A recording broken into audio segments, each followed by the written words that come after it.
Hi there, I'm Harbir Bhatia, and I'm joining you from the United States today as we have been more recently in the last few months trying to create awareness of what's happening.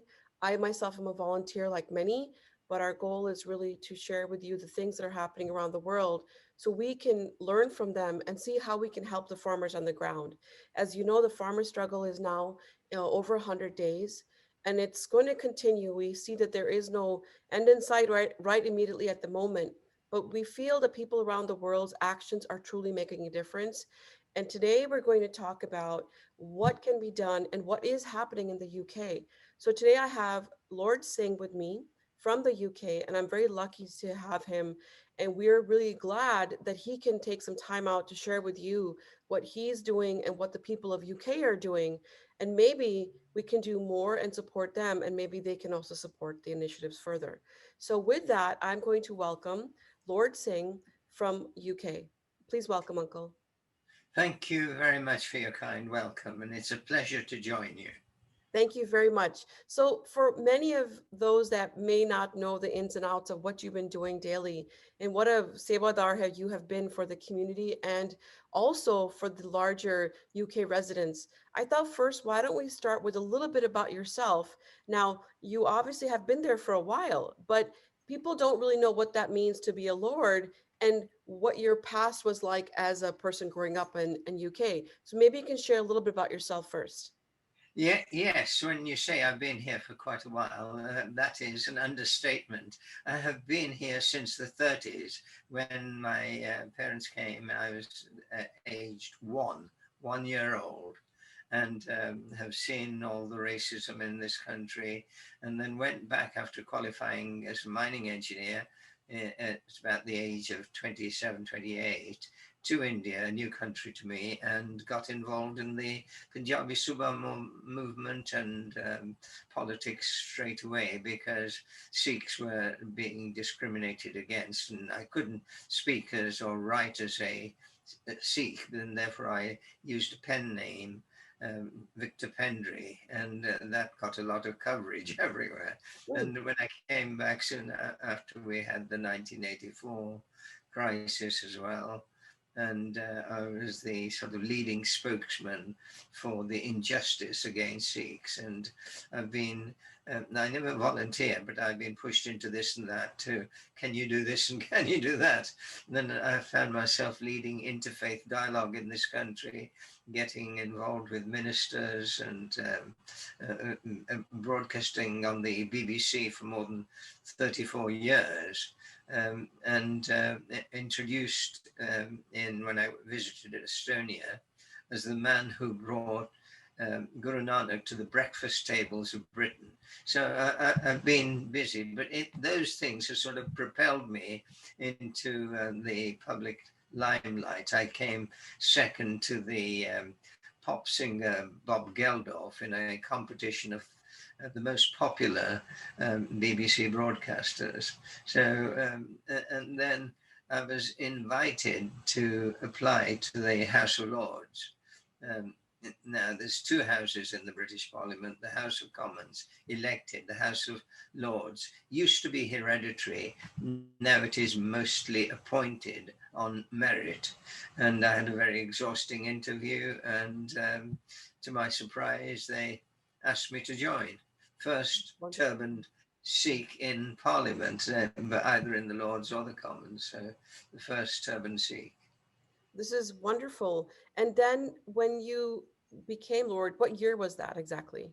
That was 2011. It Yes, we seemed all like appreciate. yesterday, but It's been a yeah, while. Well, we yeah, all remember the news. It was a very proudful moment for everyone. And in terms of the Lords, in terms of the uh, the House of Lords and the House of Commons, how many South Asians are in these two houses? in the two houses there must be at least 60 or 70. In the um, in the Commons, there's two Sikh MPs, and in the Lords, there are two or three people from a Sikh background. But What I'm glad to see is that the increase in inclusion and diversity, because that speaks quite well of the things that now UK considers important. And now tell me, how have people been responding to the farmers' protest in UK? There is a lot of anger and concern over what is happening in the Modi government and in India. First of all, there's a lot of concern about the discrimination against the Muslim community with the citizenship laws. It was being railroaded through, and it's very discriminatory. Then there was the opposition to the farmers' dispute. Again, very aggressive. Those three laws were passed at the height of the pandemic. And there was virtually no discussion in Parliament. There was no discussion in the different committees, which is normal. That wasn't done. And the worst of all is that those laws are unconstitutional, because farming is a devolved matter. It's a matter for the different states, not for the central government. And to make matters even worse, people very close to Modi knew that the laws were going to be enacted and were buying granary stores here and there. And that's where I was curious, because the systems and the form of government is very similar to India and UK. Do people understand? Are they able to relate to what's happening on the ground, the average citizen? The average citizen is preoccupied with surviving COVID.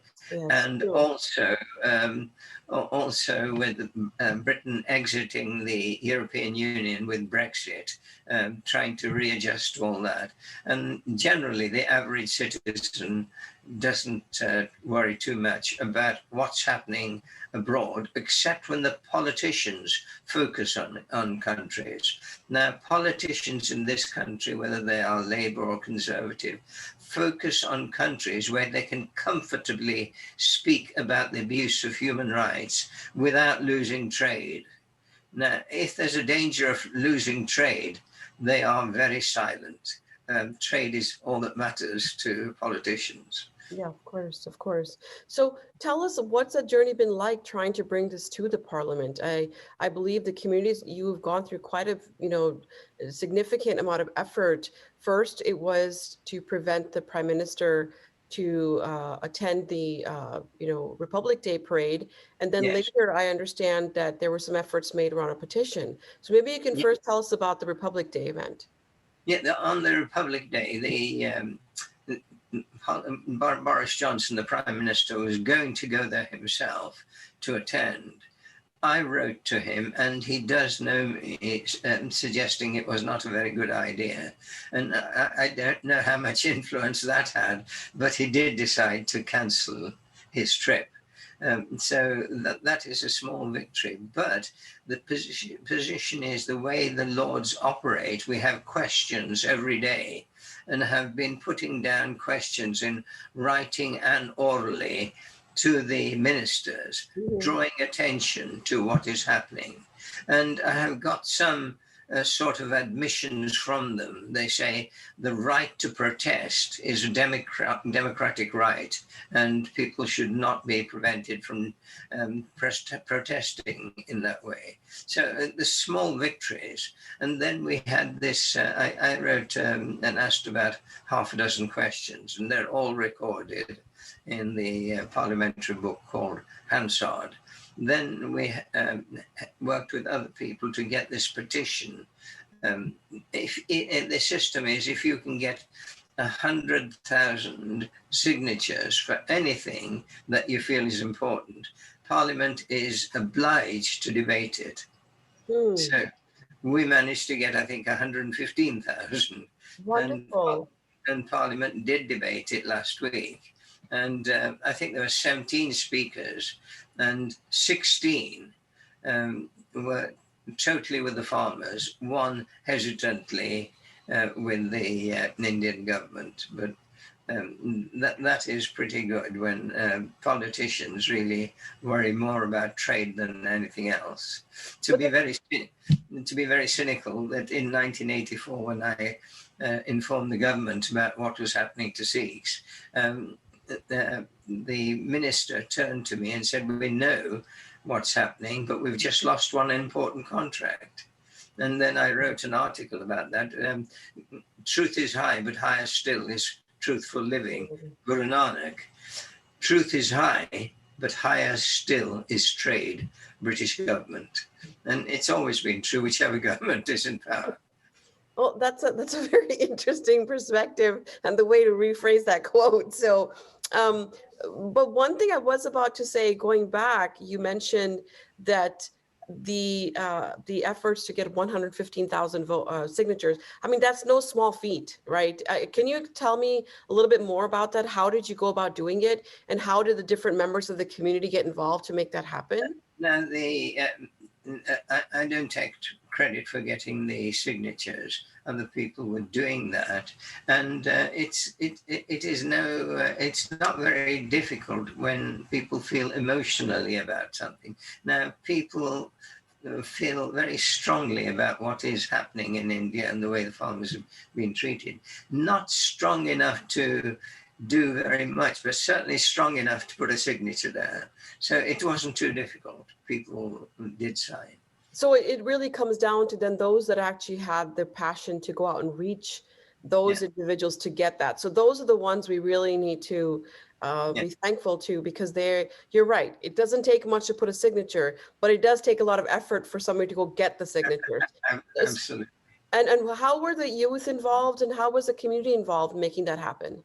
I think Sikhs in the Punjabi community is generally pretty disunited, but on this everyone was united, so it wasn't difficult. Everyone was working for that, and to get the signatures and support the petition. And how many days did that take? Because see, when we think about that, this is where the grassroots element comes in, right? That we all have a role to play, and you know, the parts that were critical were everybody using the strengths that they have and putting them to good use. And the grassroots is really from where the people's movement is to go out there. And I think it's really impressive that we can see the result of that 100,000, because that effort was fruitful to bring it to the attention of the parliament. And then, so I think that combination is quite interesting, because I believe in that process, they probably also educated a lot of people about what's happening as well. So I think, you know, those that must not have been easy to go chase down people, but you make it sound so easy, probably because we're also clear, as you said, about how we feel about this cause. Was it the Punjabi community in UK that led the effort? It was not only the Punjabi community, it included people from all parts of the subcontinent who originated, including those from who lived in East Africa. So it was pretty wide, and it included not only Sikhs, but many, certainly Muslims and many Hindus as well. Who were upset because the government has gone too far in pushing the Hindutva agenda, that this should be a Hindu country. Now, for a secular state, that is unacceptable. And it comes on top, as I say, of that those laws discriminating against Muslims. Now, as a Sikh, I'm obliged to speak up against that discrimination or any other in any other part of the world, as I have done continually in many countries, and only today about arms exports to Saudi Arabia. That is how a Sikh's job to do that. So there was a general feeling that what is happening in India is a move away from democracy. Pandit Nehru said, and he didn't always live up to his words, but he did say, the rights of minority rights are not only a responsibility of the government, being true to minority rights, but it is a sacred trust. So he put those rights of minorities, and here we have someone appointed, the Home Minister in India, Amit Shah, is reputed to have said, Muslims are like termites. They should be thrown into the Bay of Bengal. Now, this for a secular country is totally unacceptable. And although countries like Britain will look with sort of trade-colored spectacles at India, it is becoming known now that India is fast moving from democracy, and it's becoming a bit of a fascist state, because it is not just the BJP government, but it is the RSS, the militant wing of Hinduism, formed in the 30s, modeled on Hitler's youth, that is doing, setting the agenda. And everyone should speak up against it. And I pay tribute to the brave farmers who are leading this struggle. They are dubbed as anti-national and so on, but they are the true nationalists.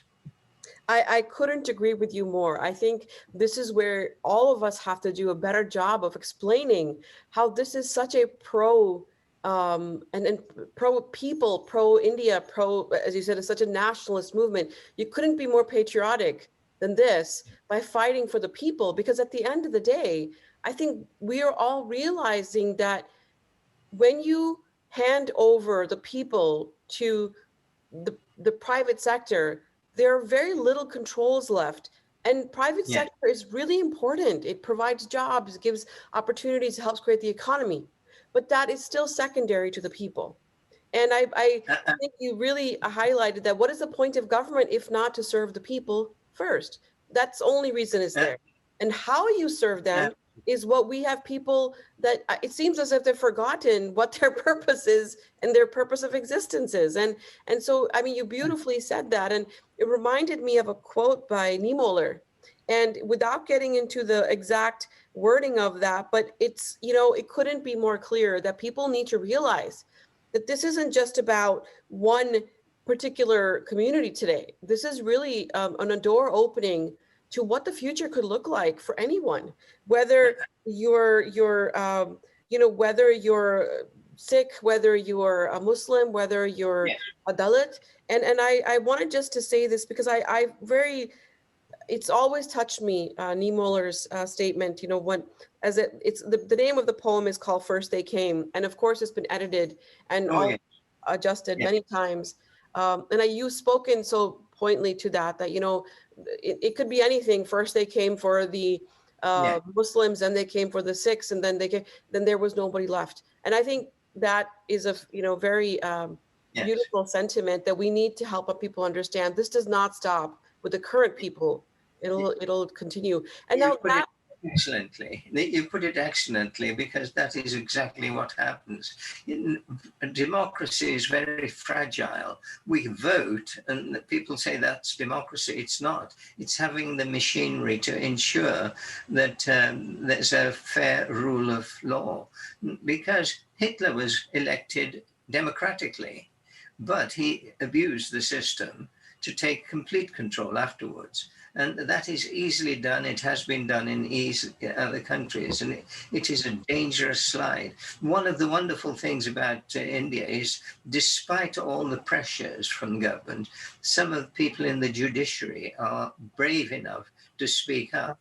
yes. And as they did with that human rights, not human rights, the climate change activist who was arrested. And the judge says that there's not a shred of evidence. Now, that's brave. I couldn't agree with you. That is a very, very brave statement. And also I think he said something to the fact that, you know, pointing to Article 19, that, you know, the difference of opinion is not a reason to consider somebody a criminal, or, I mean, that's the most democratic thing you could do, right? So, so speaking about democracy, I mean, obviously, this is not a problem only for India, but we're seeing this around the world, but India more so. I would say, like, what are your thoughts in terms of what people can do and why it's so important to continue? I mean, continuing on the previous thought. I think it's the only way of restoring democracy, to say, so far that's enough.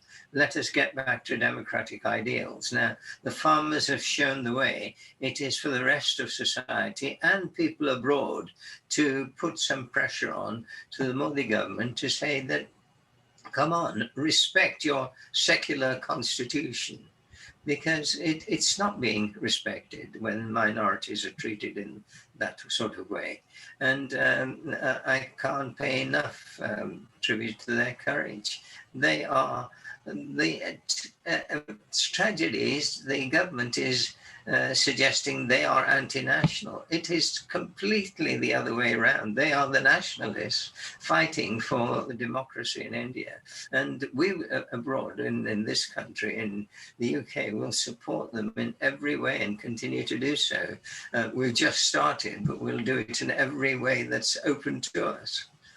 That's a good point you made, that we've just started. And I think all of us expected that this may have come to some form of resolution by now, because it seemed so obvious. But I guess this is the problem, that the government is not listening to the people. And what is the purpose of the government? Again, for the people.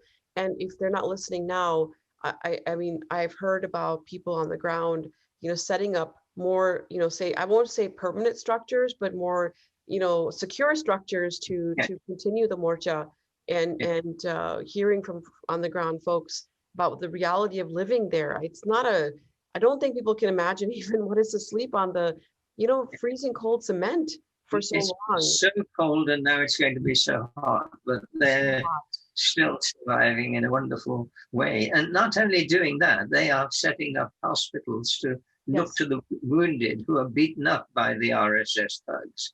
And not only to do that, but to give langar to everyone, including the police and the thugs, which is wonderful. Today we came to hear about they're trying to prevent people from going into gurdwaras for service or even for food. That was, again, pretty disappointing, but I guess that comes back to the point that they feel very threatened, the opposition, that they're willing to try anything at this point. And I think this is why the international pressure is so very important, because if we let democracy slide in India, the largest democratic country in the world, I can only imagine what could happen in the rest of the world. I'd love to hear your thoughts and why a country of that size, we need to keep this in mind, that it can affect the rest of the world. I mean, what do you think about that? You're absolutely right. That is a sort of trend, and with people looking in a blinkered way at a country like India, it is so dangerous. If that totalitarianism is accepted there, it's so easy, because people want trade with China and overlook the horrible things that are happening in that country. In Russia, it is a virtual dictatorship. We are in a bad way as human beings, and it needs every person with a bit of courage and opportunity to speak up for true democracy and true human rights, and without looking which country is abusing them. Wherever abuse takes place, we should condemn, not just select which is convenient to us. Very good point. And I guess you just said it, right? Whether it's Russia, China, India, the truth is it does affect us, because our nations will become the smallest democracies if the other ones don't continue, and democracy won't work inside the country only, but if we don't have respect for one another, then how will even trade exist? And I think that's where maybe that's the part that they need to learn from people like you, to explain that if trade is important, then wouldn't it be important to work with countries that have a similar model, so we can have a common value system or a common space to work off of? Yeah, I mean, a good example is President Biden has said that he's cautioned against selling arms to Saudi Arabia. And Britain was asked, well, why don't we stop selling arms to Saudi Arabia? Because they are creating famine conditions in the Sudan and in Yemen. And the answer was, well, if we don't sell them, France will. Now, this is the immorality which we've got to fight. People have got to speak up. And I don't know how many times I've spoken up in Parliament against that sort of thing. And fortunately, amongst in the House of Lords, there are others who speak up. There are three sort of parties, or four parties in the House of Lords. There's the Labour, Conservatives, Liberals, And then there's a sizable section of those like myself who are independent. They're put there because of supposed merit or because of what we've done. And we seem to be always speaking up for those sort of things where the others follow the party lead. That's so true. Fear, what do they say? I think courage is the willingness to act even in the face of fear. So, I mean, you have been so courageous over this, and I'm so glad to see that you had other members of parliament stand with you, because we do have to create that pressure. And going forward, I mean, what is your advice? How can people continue to help, number one? And number two, what would you tell the leadership of India to in regards to this going forward? The message to the people of India, to the leadership, is India is a wonderful country. When I first went back after qualifying, I loved it so much. You could move freely, all sorts of cultures, but it is now being pushed into a one-party state. The message to the leaders there, this is not necessary. It doesn't do you any credit. It doesn't do any credit to the Hindu community, which you say you represent. And it is pulling a wonderful country right to the bottom. India's already so far down in the human rights tables compiled by Amnesty International. Incidentally, Amnesty International was expelled for talking about human rights. So it is very difficult, but the message is, this is something we cannot let go. We've got to go on supporting human rights in India and a proper secular society that respects all religions and all communities. It's something that people in India are doing to some extent. Their hands are tied because of this sort of oppression. And it's all the more important that those of us abroad speak for those who can't speak there. That's so very true. Speak for the voiceless. I would have to say that's a great way to speak up, because at the end of the day, if we do not help now, then the question is when. Because Yeah. I would hope, and you're taking on your thoughts here, and continuing those advices. I think they should hopefully realize that if part of the economy, part of the society fails, the economy will fail. If they have to look at it from an economic and, practical perspective versus the right thing to do, I would hope that would be enough lesson. But I hope we can learn from, England and UK. There has been an impact on the economy, and also the leaders are a little rattled about this. When the debate took part in Parliament, there's a lot of briefing from the High Commission here to get people to support the Modi government. But out of 17, only one half-heartedly said anything. And they were so angry, they summoned the British ambassador in Delhi to tell him that this is wrong, you shouldn't be involved, this is an internal matter. And I was asked about that. I said, human rights can never be an internal matter. It's a matter for every person to speak up against human rights. There's the activist, Soviet Union activist, Alexander Solzhenitsyn. He said that if there will be a contented society when everyone makes the concerns of everyone else their responsibility. We have to keep speaking up. That's a beautiful way to end our interview. We have to keep speaking up. I can't thank you enough. I'm going to call you Uncle and Lord Singh because it's hard to say them together. So I think that's a great piece of advice for everyone, that we have to keep speaking up. And I hope that the Indian leadership of India can take some tips and advice from you as well. Thank you so much. It's been a real pleasure talking to you. I've heard so much about you, and it's a lovely opportunity to say things that are very much on my chest and get them off my chest. And that's exactly what we wanted this. So hear directly from you. And before we end, I love the signage. You cannot scare me. I have 2 daughters. So that goes to also this month being Women's History Month. So thank you very much again, and much love and respect. And if there's anything, Uncle, we can do as volunteers and people around the world, please let us know. We'll work together. Thank you again. Thank you, G.